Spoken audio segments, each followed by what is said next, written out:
Assalamualaikum students. In this lecture we will discuss question number 7 of exercise 6.2. Question number 7. The following data shows the number of children in various families. Find mode and median.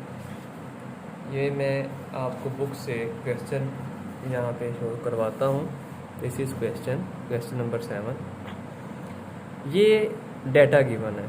This is ungroup data. तो ungroup data given है, हमने mode और median find करना है. और last lecture में हमने median और मोड को जो उसका जो कॉन्सेप्ट था उसको डिस्कस किया था और फॉर्मूलाज भी डिस्कस किए थे. तो इस लेक्चर से पहले लास्ट लेक्चर उसको भी एक दफ़ा देख लें. सॉल्यूशन. तो स्टूडेंट्स, अगर हमने मीडियन फाइंड करना है जो कि उसने बोला है फाइंड करने को, तो उसके लिए फर्स्ट कंडीशन ये होगी कि हम डेटा को असेंडिंग ऑर्डर में अरेंज करेंगे. तो डेटा ये देखें, बुक से मैं आपको दिखाता हूँ. ये वाला जो डेटा है ये अरेंज्ड नहीं है. इसको हम अरेंज करके लिखेंगे असेंडिंग ऑर्डर में. तो वही मैंने यहाँ पे इसी डेटा को अरेंज करके लिखा है असेंडिंग ऑर्डर में. तो देखें 2 जो कि इस डेटा में सबसे छोटा है पहले लिख लिया, बाद में 3 3 3 जो कि 3 टाइम्स इस डेटा में जो बुक पे मैंने आपको दिखाया वहाँ पे 3 टाइम्स 3 यूज़ हुआ है, 3 टाइम लिखेंगे. बाद में 4 कितने टाइम यूज़ हुआ है, 1 2 3 4 5 6. फिर 5 1 2 3 4.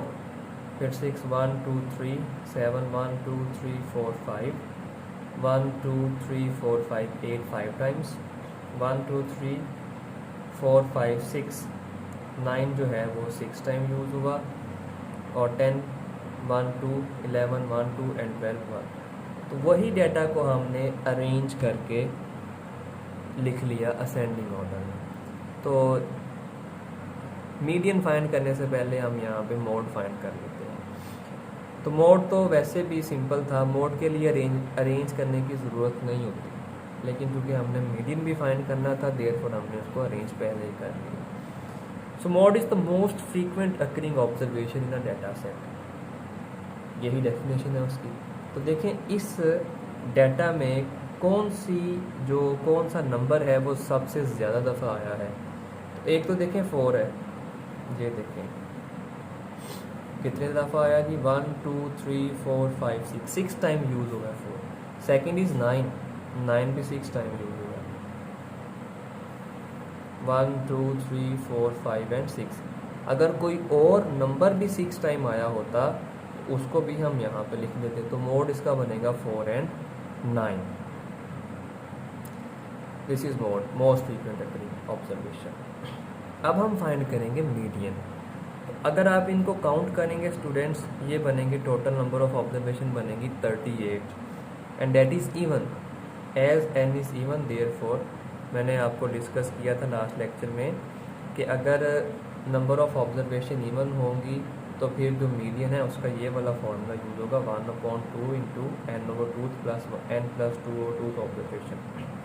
तो इस फार्मूला को यूज़ करते हुए पहले हम n/2 ऑब्जर्वेशन फिर n+2 ऑब्जर्वेशन फाइंड करें. और n हमारा यहाँ पे है 38. और वो कैसे है, इन सबको काउंट कर लें, टोटल 38 ही बनेगा. तो n/2 का क्या मतलब है, 38/2. 38/2 19th ऑब्जर्वेशन, यानी कि इस डेटा सेट में से 19th नंबर पे कौन सी वैल्यू है वो देखेंगे. और यहाँ पे देखें n+2/2 यानी n 38 है, 38 + 2 40/2 20th ऑब्जर्वेशन. तो इस डेटा सेट में 19th और 20th ऑब्जर्वेशन हमने फाइंड करके लिखनी है. 1 2 3 4 5 6 7 8 9 10 11 12 13 14 15 16 17 18 19. दिस इज 19 और ये 20 यानी 7 7. एक्सप्लेन मैंने आपको यहाँ कर दिया, सोल्यूशन मैंने नेक्स्ट पेज पे दिया होगा.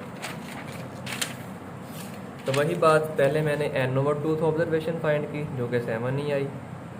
फिर मैंने n+2/2 ऑब्जर्वेशन फाइंड की, 20th ऑब्जर्वेशन बनी, डाटा सेट में से देख लिया 7 ही है। अब फॉर्मूला अप्लाई कर दें 1/2 7 + 7, क्योंकि n/2 वो भी 7 है, n+2/2 भी 7 है। 7 + 7 14, 2 7 14, तो मीडियन इज़ 7। सो स्टूडेंट्स, आज के लेक्चर के लिए इतना ही। टेक केयर, अल्लाह हाफिज़।